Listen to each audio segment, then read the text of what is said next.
I haven't done a creepypasta reading in a long time, and I can't think of anything else to do.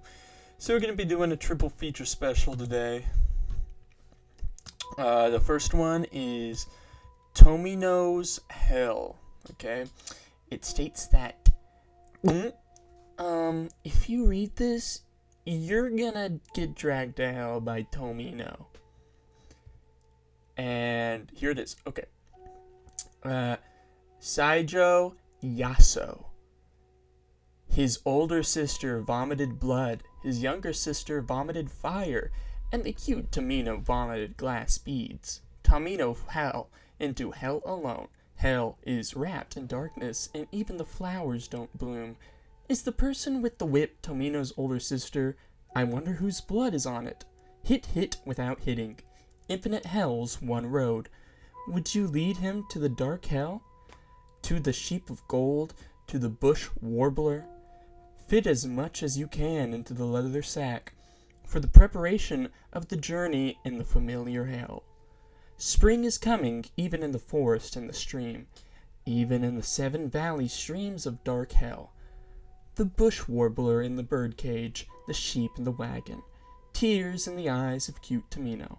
Cry, bush warbler, toward the raining forest. He shouts that he misses his little sister. The crying echo reverberates throughout hell. The Phoc Pinoy blooms, circling around hell's 7 mountains and 7 streams. The lonely journey of cute Tomino. If they're in hell, bring them to me. The needle of the graves. I won't pierce with the red needle in the milestones of cute Tomino. I messed up there for a little bit, so I think I'll be fine. I'll read it in Japanese.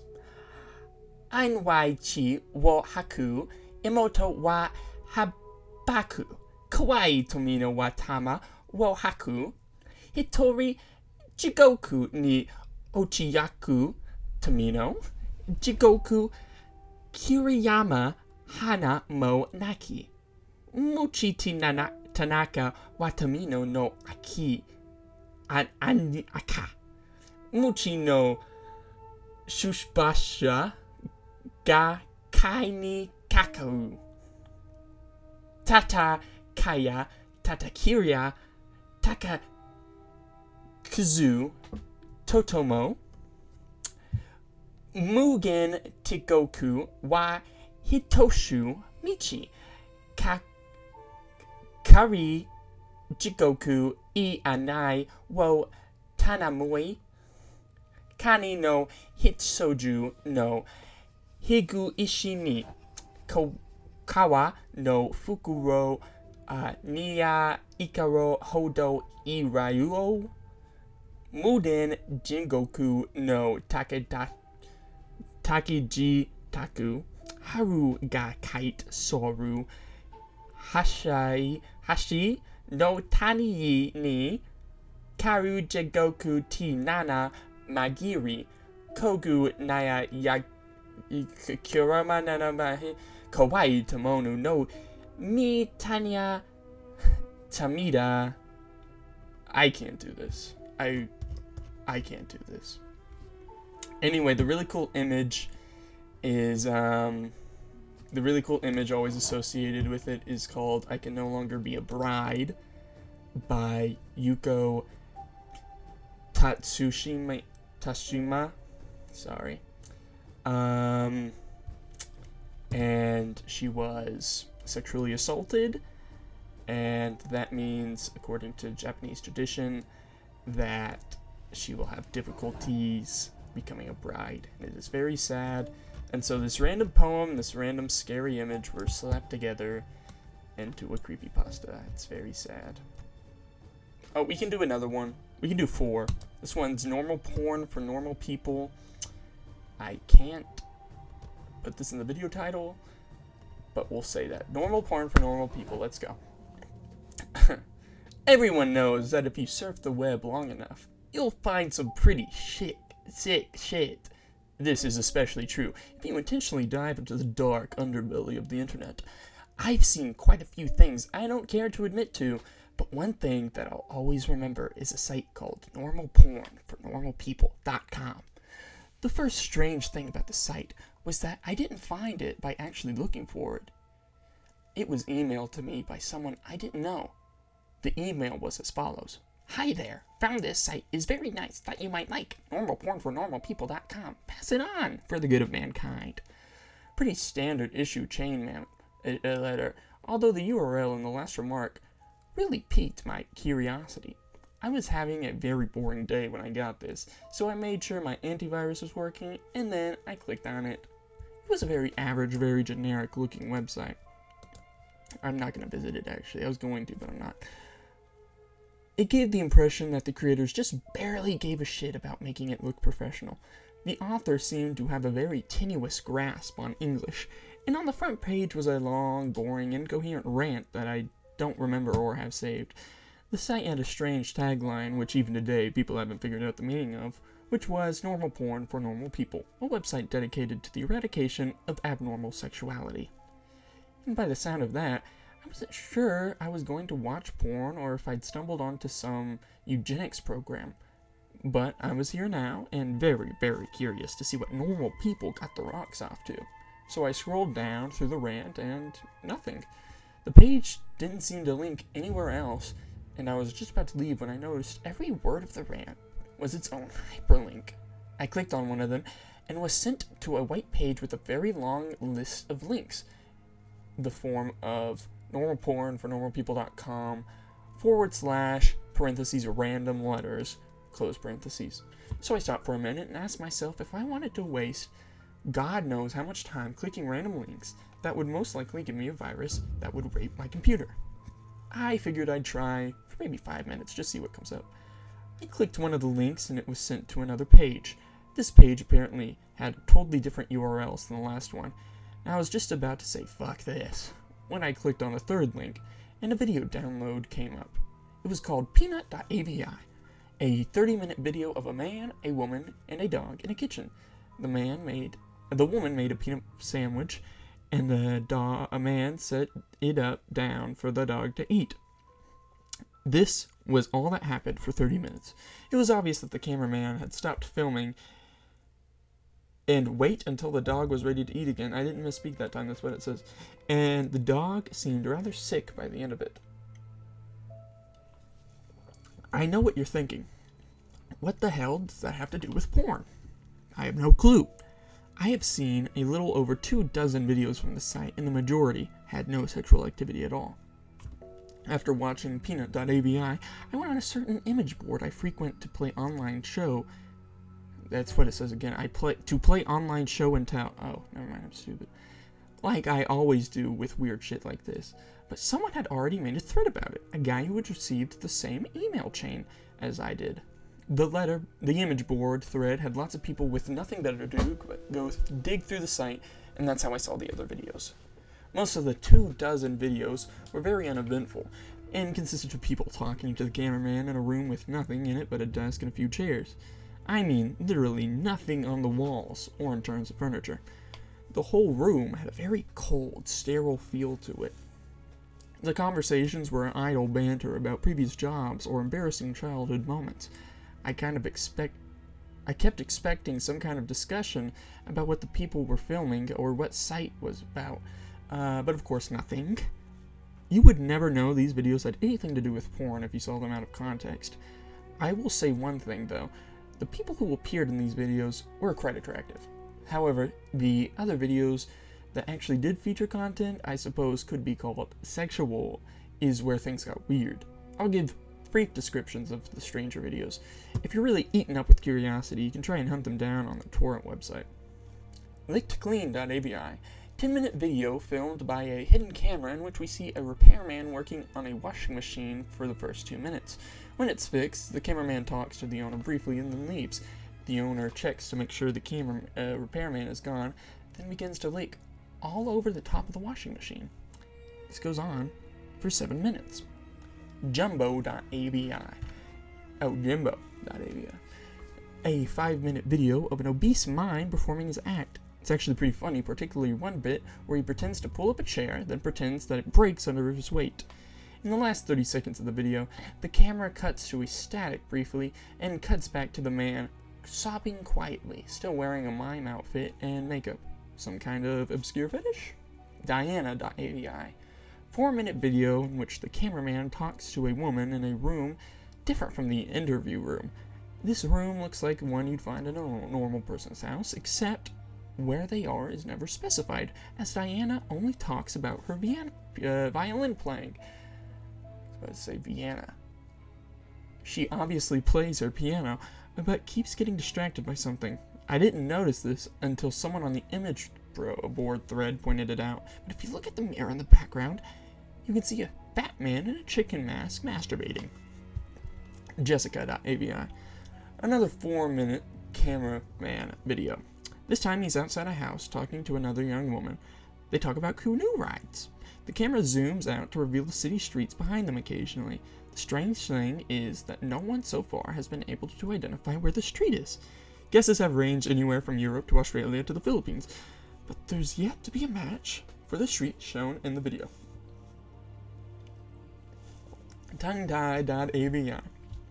10-minute video. The first 5 minutes consist of an elderly woman making out with a mannequin. The video cuts out like it did with Jimbo.avi halfway through, and the scene is then a group of mannequins huddled together in a circle around the camera. The lights have been dimmed, and the elderly woman is nowhere to be found. From this point on, there is no sound. Stumps.avi. 5-minute long video where a man with no legs is attempting to breakdance on a DDR mat in what looks like a kitchen from Peanut.avi, but much dirtier. There's a radio playing music unseen in the background, but it stops at the 4-minute mark and the man collapses on the mat with exhaustion. He breathes heavily and pleads for someone off camera to let him rest. This off-screen person becomes terrifyingly enraged and yells at him to keep dancing, which he does. You can hear this off-screen person begin to scream as the video ends abruptly. Privacy.avi. The woman from Diana.avi is masturbating on a mattress in the interview room, while the man from Stumps.avi walks around on his hands wearing some kind of goblin mask. The door in this room was always closed in other videos, but it's open. In this video, the only light in the room and the hallway is dark. Near the end of the video, you can see an animal run quickly through the hallway. And finally, the last video we uncovered, Useless.avi. In this 18-minute long video, a blonde woman from one of the previous interviews is tied down to a mattress in the interview room. She attempts to scream, but her mouth is taped over. After 7 minutes, a man in a black suit and mask opens the door, but he does not enter. He holds the door open for an animal that was running through the hall in the previous video. It is revealed to be an adult chimpanzee, its hair shaved, and its entire body painted red. When the chimp enters the room, the masked man closes the door behind it.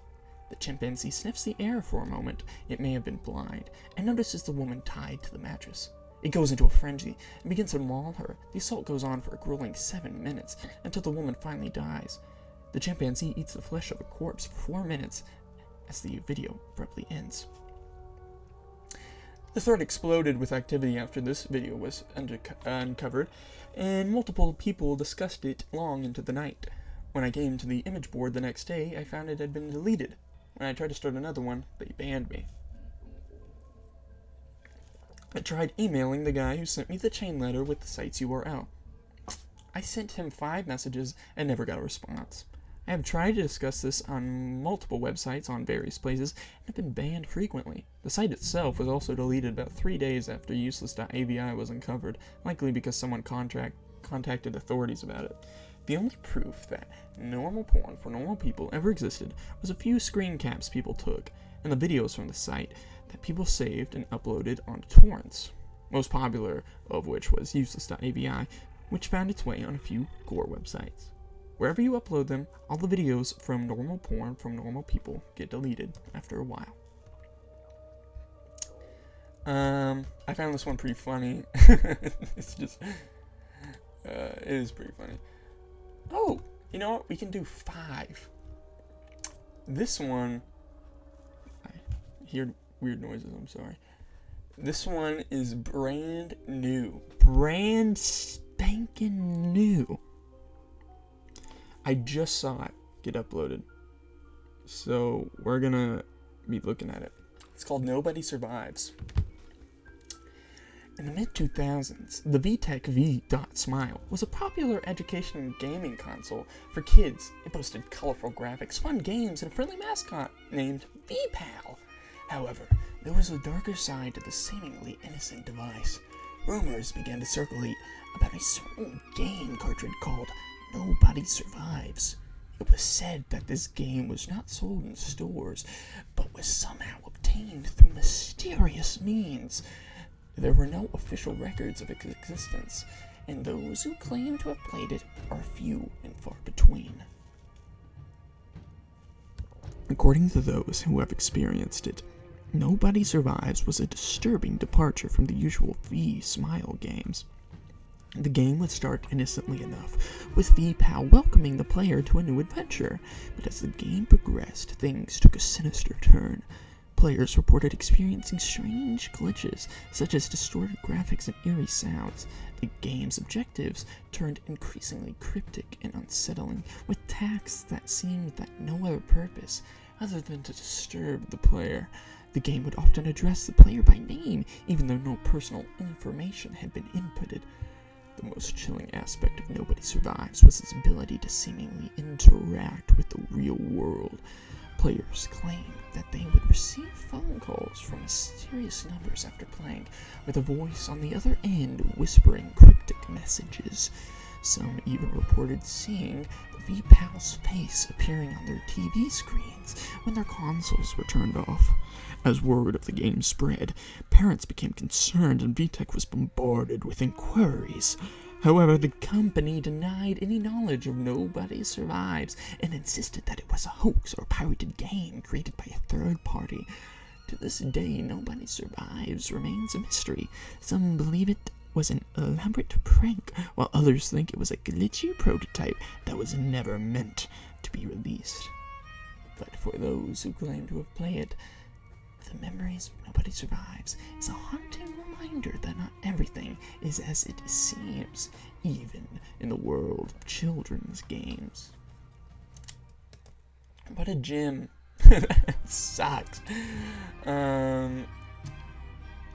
Emma Coolio Dude comments, "Bwah ha ha ha ha ha ha. Wait, you're serious? Bwah ha ha ha ha ha ha. Lol out of 10.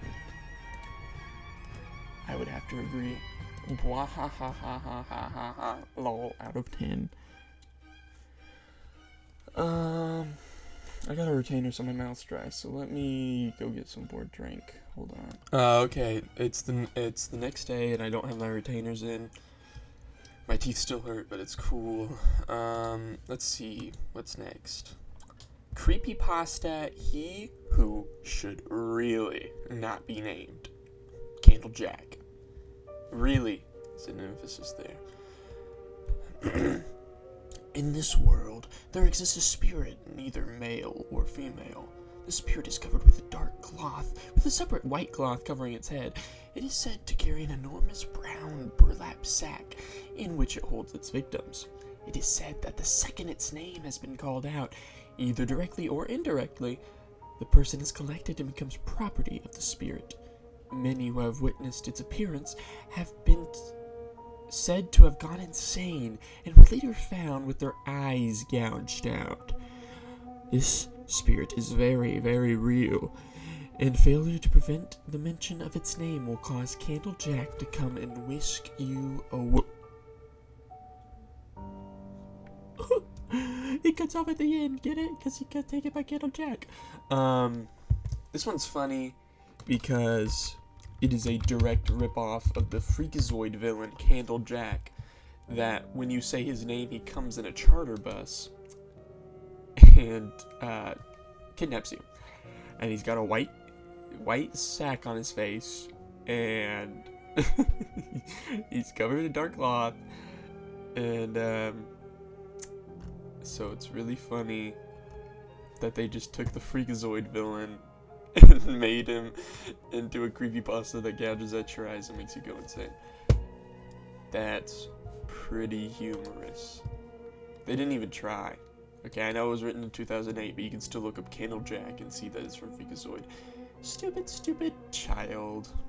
Okay, for the last one, we're going over to Wattpad, and I wanted to read Jane the Killer, but I couldn't find an actual creepypasta about Jane the Killer on a creepypasta wiki or whatever.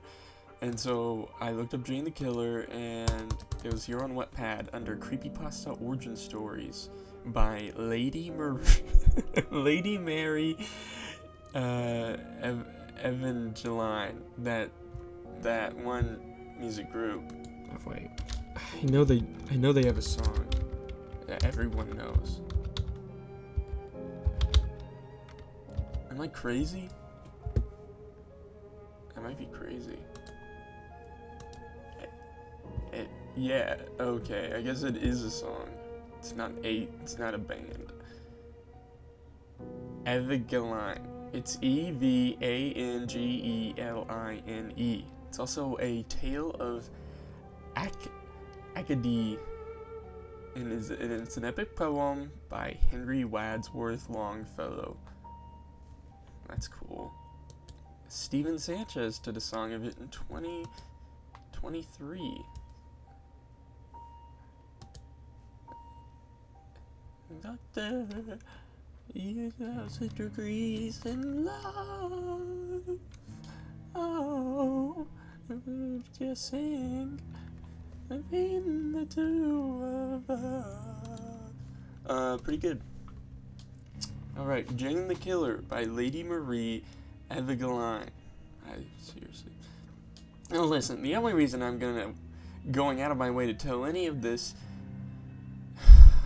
Listen, the only reason I'm going out of my way to tell any of you this is because the story Jane the Killer is starting to piss me off.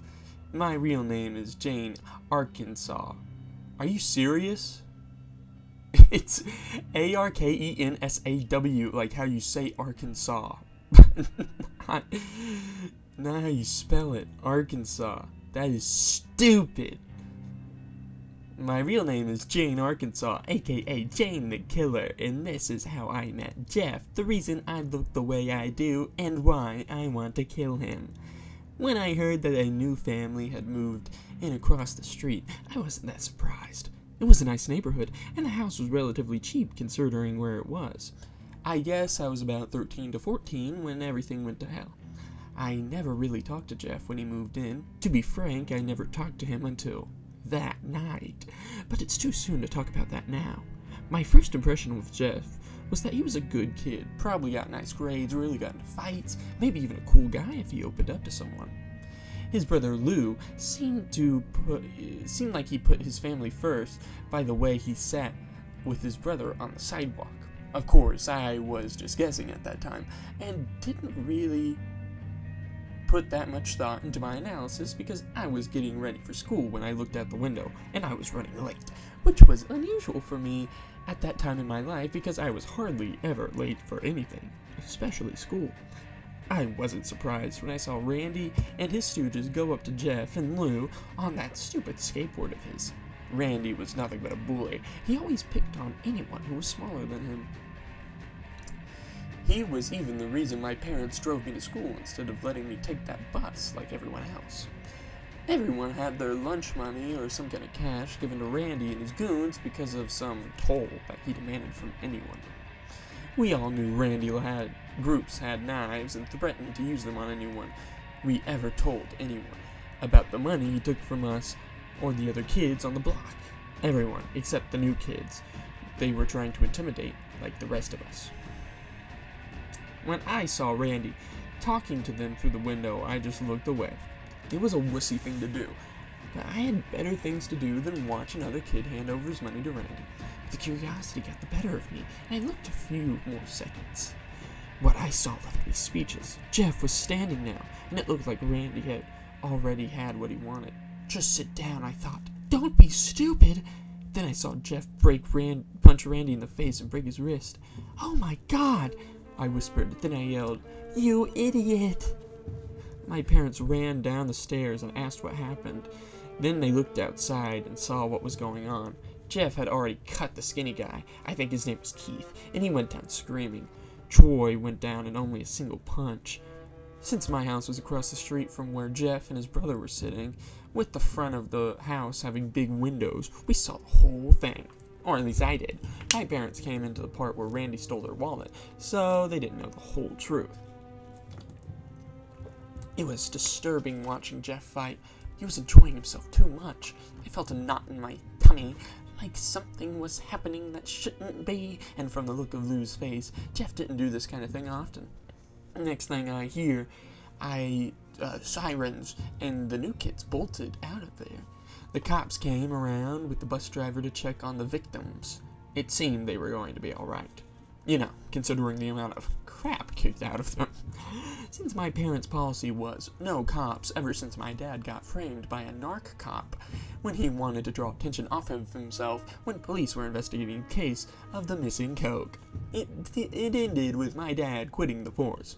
So when we heard sirens, we went into the backyard, got into the car, and left. The famous backyard car. When my parents drove me to school, they told me very clearly that they didn't want me talking to Jeff ever. I did not disagree with them. I had art first period, so I didn't see Jeff until close to the end of school. I can still see the colors in my artwork if I think hard enough, but when I try to look at anything now, it all seems gray. I guess that's the price someone pays for losing their innocence. I didn't see Jeff until the final day of school. When I did, he seemed off. At first, I thought he was faking joy so people wouldn't suspect him for the crime he did. But he really was enjoying himself. It wasn't because he was excited to be at school. I could tell that much from him. The smile he wore looked sadistic to me. It was the smile of a madman. The second that bell rang, I bolted out those doors as fast as I could. Nobody but me knew what Jeff really was. A freak.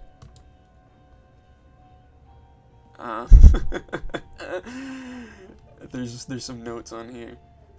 Markley has coffee says, yes, he might be a freak, and you might be a freak too, but so am I, crying face. Reaper Bob says, if Jeff is a freak, then you are too, bitch. Mug Lady says, girl, chill. No need to be that judgmental. Dion XOX says, Jeff isn't a freak, bitch.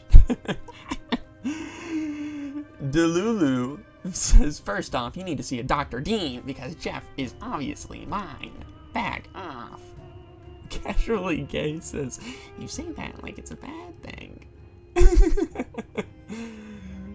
Dr. Dean Moriarty says, I have no idea what you're talking about. Jeffy is the most normal person I know, and don't call my babe a freak. He's just misunderstood. It's so stupid. Why would they comment that?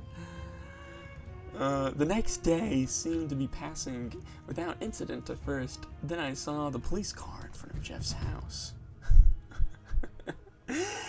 Tater Thoughts says, no, not BB Lou. This is from 8 years ago. The oldest one is 8 years. Toby's girl says, meh. What's that mean? What's that mean? How old is this? Looks like they got you, I thought. Nobody could gotten away with something like that. You know, with the neighborhood watch and all. But I was wrong with who they arrested. Instead of coming out with Jeff like I expected they would, the police came out with Lou, his brother. I was barely forming the thought of Jeff framing his brother from the assault when he came out of the house yelling at Lou, Lou, tell them what I did it. I was able to hear him this time because the front door was open on my house. Thank you for explaining that. Unicorn Horse 106 says, Lou is mine, back off, M-I-N-E, Watashimono.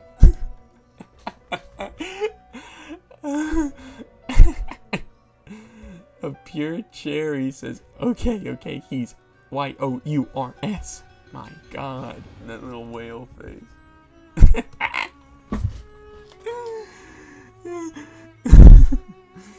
I couldn't hear what Lou said in reply to Jeff's outburst, but it was definitely not what Jeff wanted to hear. A few seconds later, the police drove off with Lou, and Jeff was left outside the house with his mother. A few minutes later, she went inside the house and left Jeff outside. Although I couldn't hear him from across the street, I could tell he was crying. But who wouldn't be in that situation? The next day, rumors were spreading like wildfires about Lou.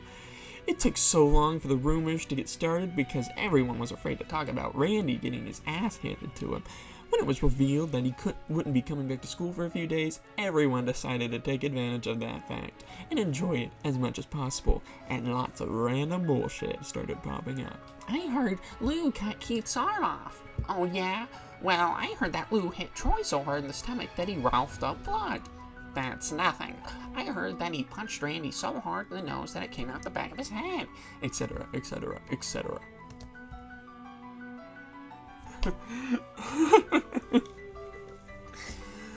Lactose intolerant says inhales.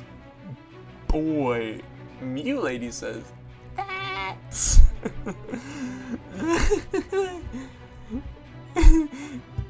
Lolzor Inc. says this is why humanity needs to die. Like, really? Virgin Food says boy again. I didn't know boy was a thing 6 years ago. 20-meter cum splash. 20-meter cum splash. Oh, I lost my place. Hold on. Hold on. 20-meter cum splash is Jesus fucking Christ. Like, bruh. How is that possible? Y'all are dumbasses. Their username is penis.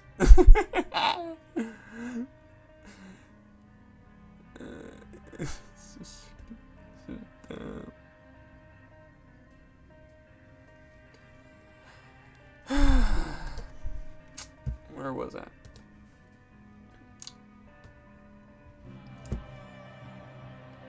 Personally, I didn't want anything to do with Jeff or his brother, but he just looked so alone and upset that I had to do something. So I wrote him a note telling him that he had a friend in this place and that I was going to testify at Lou's trial about what really happened. I left the note on his desk, signed with the letter J before class started, then left the room. When I came back, Jeff was at his desk and the note was gone. Saturday rolled around and I was home alone while my parents were at work. The kid next door was having a birthday party. At the time, I left my window open because I wanted a nice breeze in my room while I did my homework. You don't need to explain yourself. But when the kids were getting so loud that I decided to close my window. So what was the point? Of saying that? I was about to close it when I saw Jeff playing with the kids. He was running around wearing one of those fake cowboy hats, carrying a toy gun. He looked so ridiculous, I had to laugh. Why did you just say you looked out the window? Maybe he isn't the monster I thought he is. I thought, ashamed of myself for suspecting he could have been one. As I was closing the window, I saw Randy and Keith and Troy jump over the fence on their skateboards to where Jeff was. Not again, I said to the open window. I saw Randy and Jeff exchange small talk, but I couldn't hear what they said over the sound of kids yelling and screaming. Then Randy rushed at Jeff and tackled him. I was about to grab the phone and dial 911 when I heard Troy and Keith sound, "No interruptions or guts will fly." I looked out the window and saw they both had matching guns in their hands. I couldn't have called for help. Then, without endangering the lives of others, I couldn't have called 911 anyway. The batteries in my phone was dead.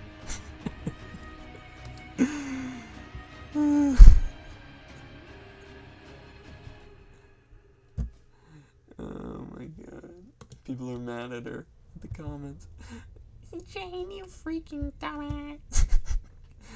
Jeff was on his side getting kicked by Randy in the face when he grabbed his foot and twisted it. Randy fell over and Jeff tried to walk back to the house, and when Troy grabbed him by the collar and threw him towards the house, I heard glass breaking, and I knew that then they were going to kill him. Randy, you asshat, I screamed at him, but he couldn't hear me over the sound of kids screaming. I couldn't wait anymore, so I ran to my parents' room and searched for my dad's phone, hoping that he'd forgot it at home. My heart was pounding in my chest, knowing that the longer it took for me to get help, the higher the chance of someone getting killed was. I finally found the phone underneath the bed. I wasted no time punching in the numbers. 911? Hello? I need your help. There's an emergency going on next door. Some guys jumped the fence and are beating up someone. They've got guns. You need to hurry, please. Okay, miss. I need you to tell me the address and I'll send help right away. I quickly told her my address and the address of the house next door. Please hurry, I said. It's okay. Just stay on the bang, bang, bang. I heard loud gunshots coming from next door. I yelped and dropped the phone. It landed on the ground and broke. Then I ran to my bedroom window to try and figure out what was going on. But no sooner had I poked my head through the window, I heard the whoosh of fire and the screaming. I'm going to make Jeff scream like that again when I find him. The only thing I can compare it to is the death cry of an animal. It was, at the time for me, horrifying. But now it sounds like music to me, and there is nothing I want to hear more in the world than him screaming.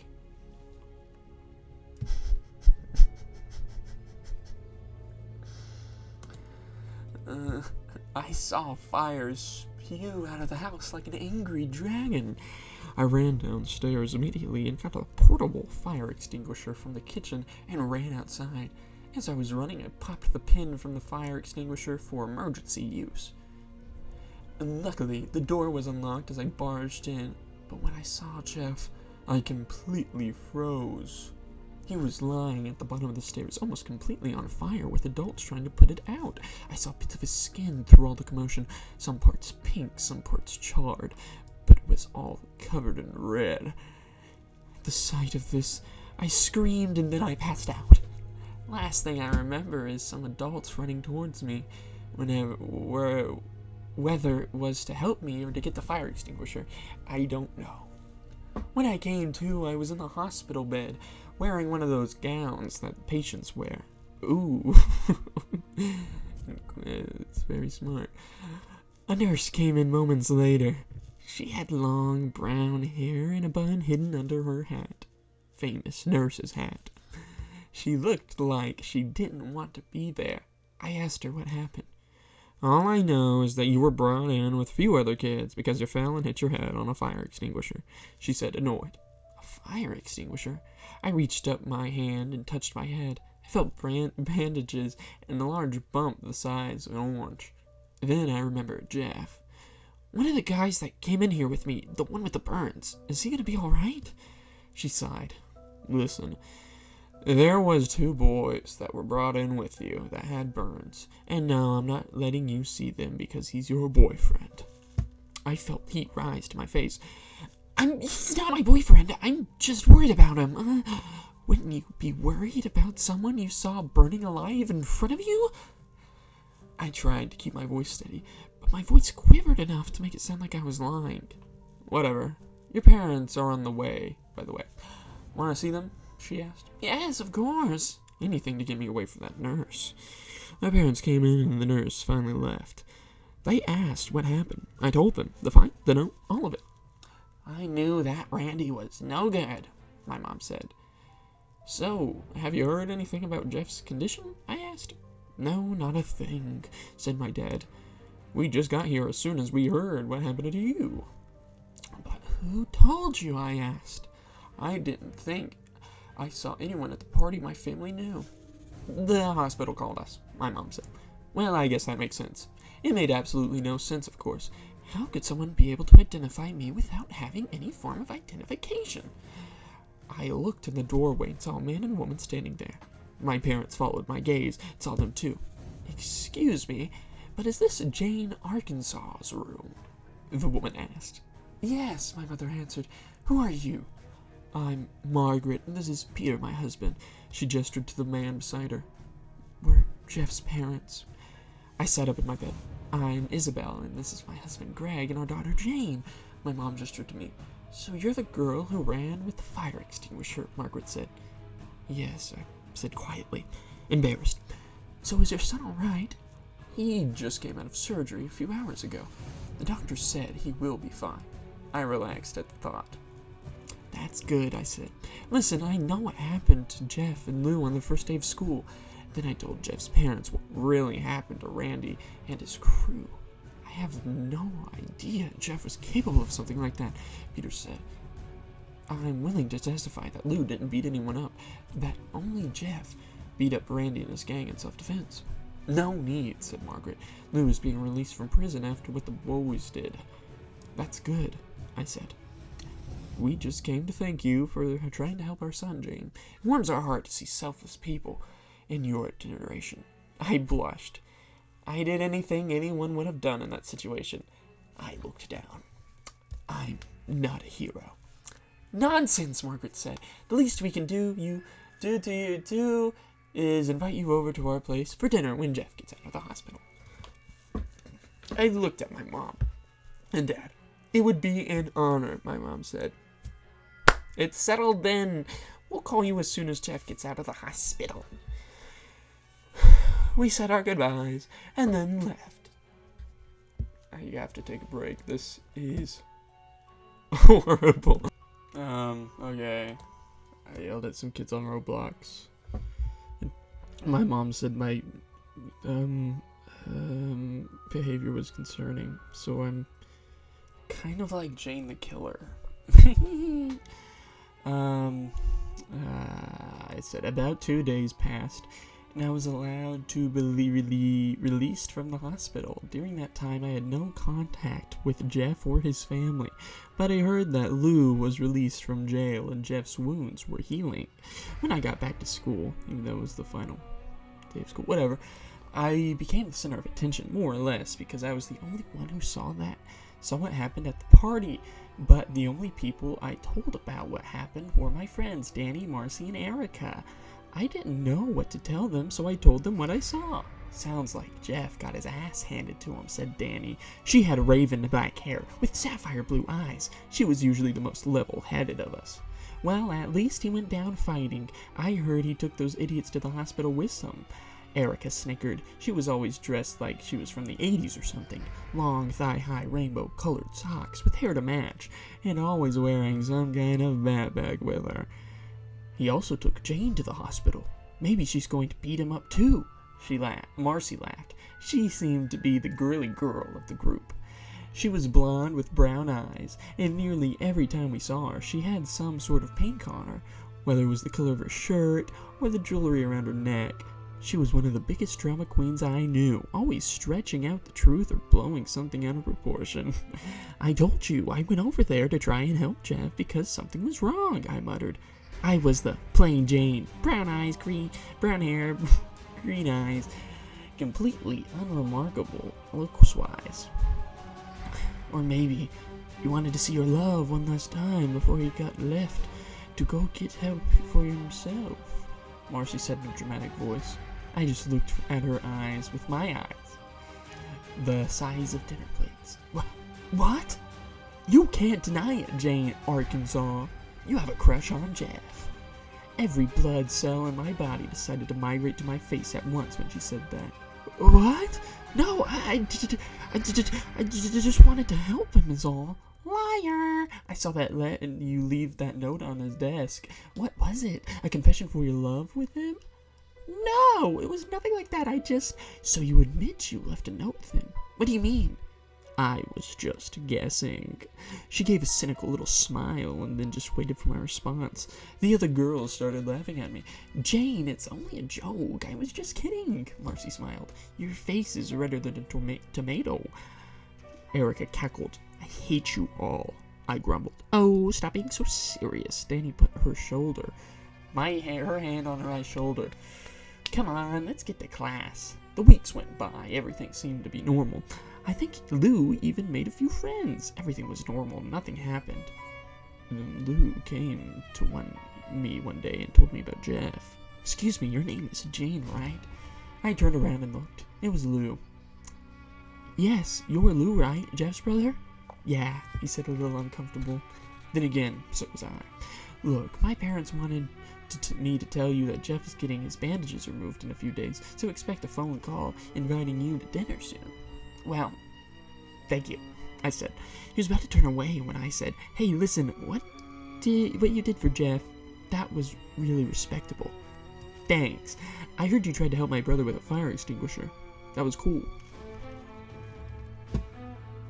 Yeah? Well, thanks. See you around, I guess. Yeah. See ya. I was watching him walk away when I heard a little voice beside me say, cheating on your boyfriend, are you? The frick? I turned around, surprised. It was Marcy. And with his own brother, nonetheless, she fake gasped. Shut up, I yelled. Then I turned my head to make sure Lou didn't hear me. He didn't. Let's get to class, I grumbled. 2 days passed until the phone rang. My mom answered it. A few minutes later, she got off and told me this. Jeff is getting out of the hospital today, Jane. I looked up at her and said, that's great. It looks like we'll be having that free dinner in a few days, she chuckled. A few hours passed and I heard a car pull into the driveway across the street. I looked out the window and saw Jeff's car in front of his house. Jeff's home, I thought. I decided to watch out of curiosity to see what he would look like. Dear God, how wrong I was. His dad got out, then his mom, then Lou. But what I expected Jeff to look like couldn't be farther from what I saw. He had long black hair down to his shoulders, white leathery skin, and that smile. That smile was the same smile I saw when he was in class after he beat up Randy, Keith, and Troy. But Jeff looked at me. Into my eyes, I could feel his soulless, sadistic eyes burn into my soul. I still shake from the memory, even now as I tape this. He seemed to be looking at me for hours with that smile, until he looked away. I saw him walk into the house with his parents. I didn't even breathe until the door finally closed behind them. My parents came into the living room and asked me what was wrong. My only reply was a long, loud scream. Then I fainted. When I finally woke up, it was dark outside. My parents went in their bedroom. The house was deathly quiet. I got upstairs. I was wearing a long nightgown I wasn't wearing when I fainted. I went downstairs to the kitchen. The lights were on, which was unusual. My parents always told me to turn off the lights when I left it. There was a note on the table. I picked it up. Scrawled on the paper was this: aren't you coming to dinner? Your friends are here too. I began to shake violently. I dropped the paper. I went to the living room window and looked out. The lights were on in Jeff's house. I knew that I had to go there, but I was terrified out of my mind. I shook my head and looked back again. I saw Jeff leaning out on the window in his house, staring at me with a knife in his hand and tapping it against the window. Tap, tap, tap. He was still smiling. Tap, tap, tap. I started stepping back from the window, never taking my eyes off him. Then I turned and ran from the window into the kitchen. When I peeked out of the kitchen to look out the window, all I saw was a smear of red on the window. I turned around and looked at the kitchen. Everything seemed to be in its place, even the knives. I grabbed one of them and held on tight. Then I found the phone and tried to call 911, but the phone line was disconnected. I had no idea where my dad's phone was, or even if it was fixed. I didn't want to go upstairs to find it. I didn't want to get stabbed in the back while I was looking for it. And if I went to ask one of the neighbors for help, Jeff could kill or hurt whoever he had captive. So there was only one choice: to fight Jeff alone.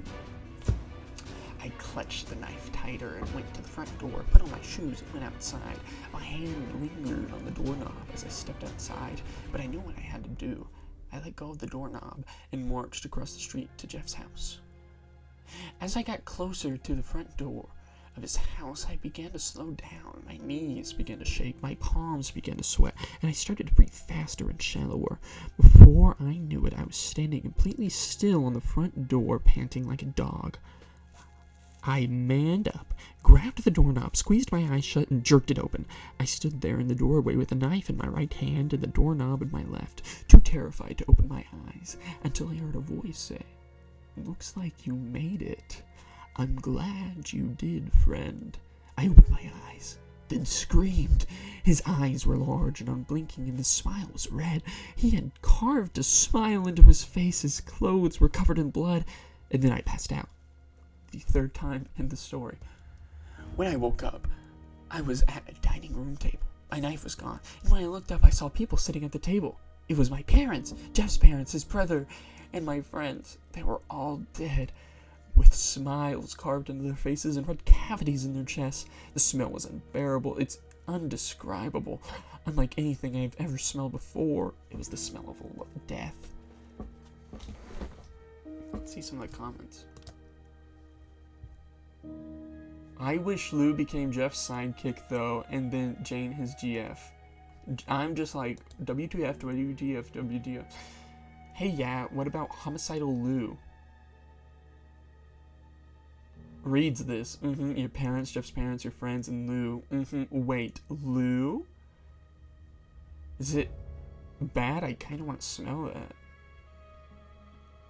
They smelled like death because they were dead.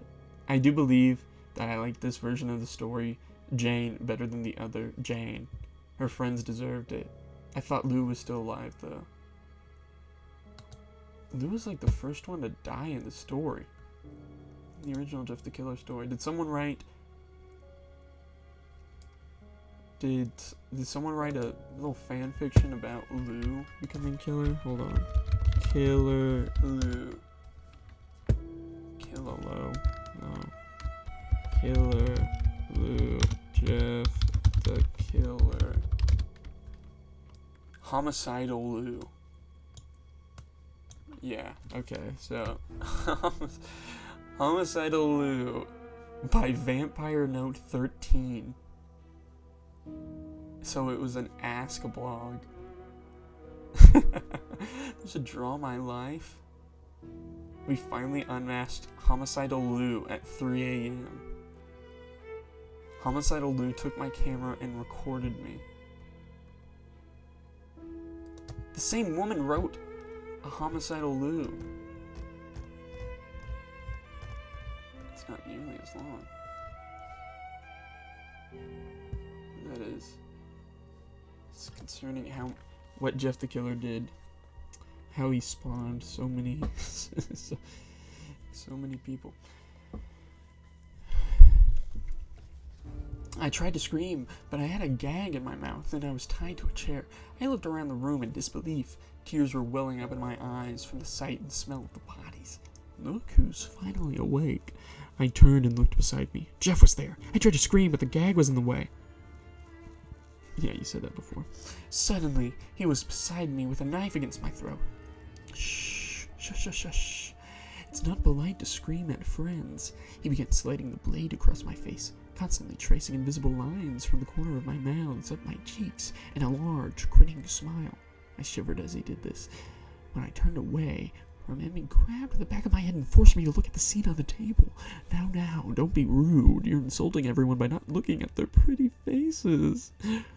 I looked back at the table, looking at everyone with their faces carved into smiles and some of their chests still bleeding fresh blood. Hot tears began to run down my face and I began to sob. Oh, what's wrong? Jeff purred. Are you upset that you don't look as beautiful as them? I looked at him, trying to understand what he said, but I looked away when I saw his face again and looked back at the table. Don't worry, I'll make you look beautiful too. What do you say? He then slid the knife under my gag and cut it off. I spat out the gag and looked at him straight in the eyes, trying to hold his gaze. He tilted his head to the side and looked at me. Then I shut my eyes and looked away from him. Then I muttered darkly, "Go frick yourself." Then I turned to look at him again. You Joker reject! He just laughed in my face. I preferred it when he just smiled. For the original Jane the Killer story, please know that Jane's Letter, aka Jane the Killer, by Angry Dog Designs. What? Wait, what? It just repeats? She copy and pasted it twice? That's good. I didn't want to read it for another 30 minutes. How's it end?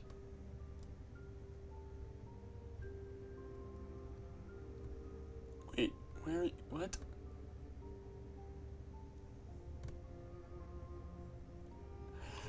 You joker reject. He just laughed at my face. I preferred it when he just smiled. You're even funnier than I thought. Hold on. This is confusing because she copy and pasted it twice, but she only copy and pasted like 3/4 of the story. So hold on. Okay, where were we? Let's see. You're even funnier than I thought. He came closer to me. I looked away again, feeling his breath against my skin. Friends do friends favors, right? Well, I'm going to do you a favor. I felt him let go of the back of my head. When I looked back, he was out of the room. I looked back at the table once more, letting it all out. Fresh tears started to come down my face again as I remembered my family and friends who were alive only a few hours ago. I was still crying when Jeff came back.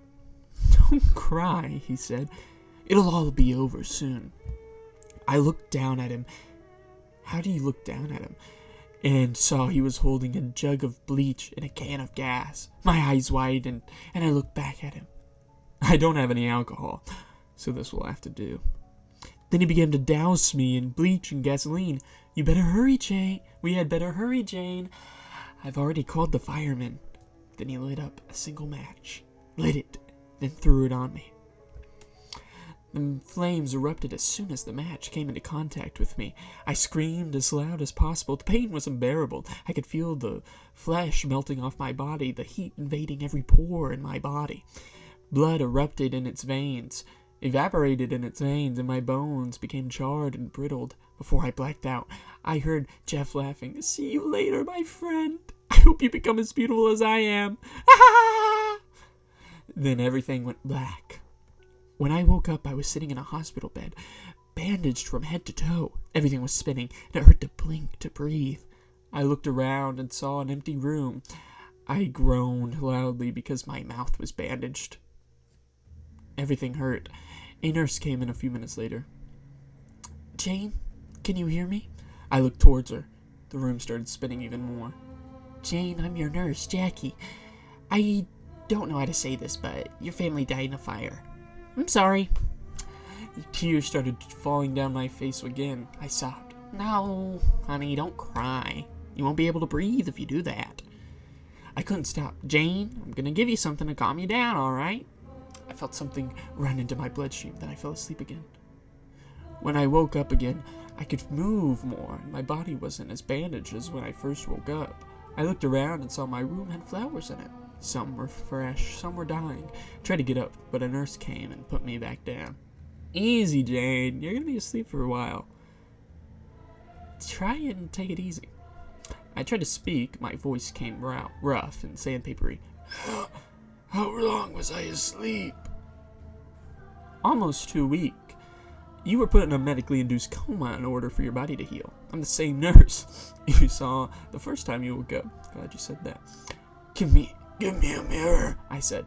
Jane, I don't think that's Give me a mirror! I felt the handle of a mirror get slipped into my hand. When I looked into the mirror, I dropped it on the floor. The shattering of the mirror didn't compare to the shattering of my realization. My skin was literally in brown. I didn't have a single hair on my head, and the skin around my eyes was saggy. I looked almost as bad as Jeff. Everything came flooding back to me. I began to cry harder than I ever had before. The nurse was hugging me, but it didn't help much. At the height of my sobbing, I was surprised when nobody else came to check on me. By the time I was done, I could barely speak. Somebody came into the doorway. Excuse me, I have a delivery for Miss Arkansas. I'll take those. Jackie stood up and went to the doorway. I didn't want the delivery guy to look at me, so I stared at the wall in front of me. Somebody certainly cares about you, Miss Jane. It looks like some person who sent you all these flowers got you a package, too. I looked around at her. She was holding a pink paper package tied with a brown string. I reached out and took it from her. The second I took that package from her, I knew something was wrong. Excuse me, could I have something to eat? I asked as sweetly as possible. Of course. I'll get you some food right away. Jackie smiled back and left the room. My hand shook as I grabbed the string and pulled it. The paper lightly bounced up, and I saw something that turned my blood to ice. It was a white mask with black around the eyes and a black feminine smile. It also had black lace covering the eye holes of the mask, so even though someone couldn't see my eyes, I could see them. There was also a long black dress with a turtleneck, black gloves, and black wig with beautiful black curls. Along with all these things, there was a bouquet of black roses and a sharp kitchen knife. Attached to the mask, there was a note. Jane, I'm sorry I messed up with trying to make you beautiful. So I gave you a mask that will make you seem beautiful until you get better. Also, you forgot your knife. I thought you would want it back. Jeff. By the time Jackie came back, the present was hidden under my bed. I told her that all there was flowers. She seemed to be disgusted by them, so she threw them out. I thanked her for that. That night, when everyone was asleep or gone home, I sneaked out. The only thing I had to wear was that dress. So I put it on and found a pair of shoes outside in the hallways, forgotten by some careless nurse. I wore the wig to try and look less inconspicuous. I didn't know where I was going, and I didn't care. When I finally stopped walking, I was in front of a cemetery. I went inside and found 2 tombstones, Isabel, Arkansas, and Gregory, Arkansas. I sat down in front of their tombstones and cried once more. When I finally sat up, the sun was beginning to rise, and so was the new chapter in my life. I took the mask and put it on, then picked up the knife and held it tightly as I did before. Then I turned around and looked at the rising sun on the day I swore revenge against Jeff the Killer and donned my name, Jane Everlasting. For I want the only thing ever more lasting than Jeff... Wait, what?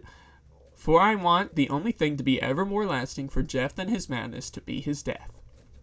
Ever since that day, I have been trying to find Jeff and kill him.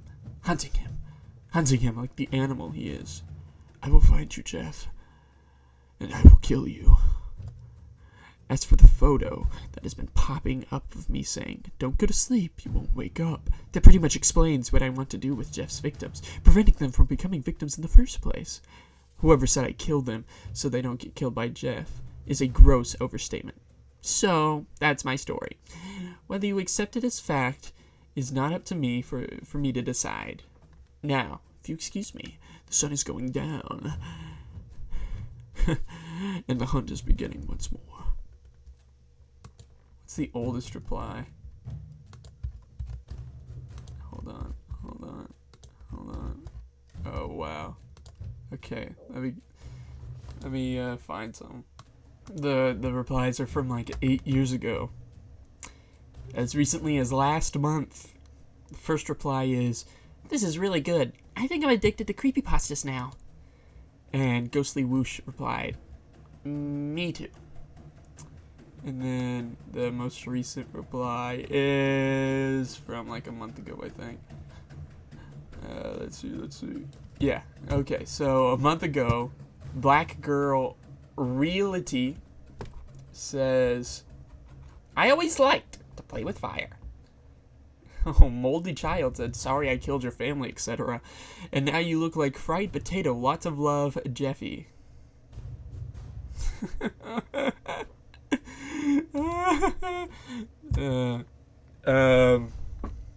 There's also this one lady from like a few years back called Toby's Girl like 11. Hold on, let me find her. And she's like role-playing the whole story. She like replies to random points and is like, I'm watching her.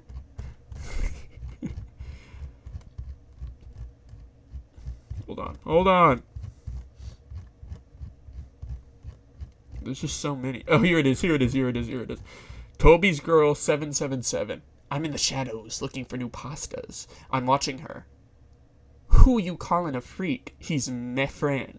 Meh. I'm new at the school. I keep an eye on the fixin' to be pastas. I'm watching in a tree, ready to step in at any time. I'm just watching. I was still watching. IDK, you looks like a mummy. Haha, you like Jeff. Ha. Was me. You're one day killer. I look like Toby, but girl, look at my profile. I'm still watching. Jeff looks better in a little bit. I'm in Jeff's house sitting on the couch. They're so beautiful, Jeff. Print, asterisk, smile, asterisk. Maybe. It's Mabey. That's it. Print, asterisk, hatchet at hand, asterisk. Do it, Jeffy. I'll kill her, hold me back. Do it, Jeff. Make her beautiful, make her like you. Asterisk smirk. Let's go, Jeff, before we get taught. No, you look worse. Asterisk sitting there. Asterisk remember me. Asterisk smirk. From Jeff and others, the killer. That B word. They were good roses. If you try, I'll kill you. Jeff isn't my favorite pasta, but he's my friend. You are Jane the killer.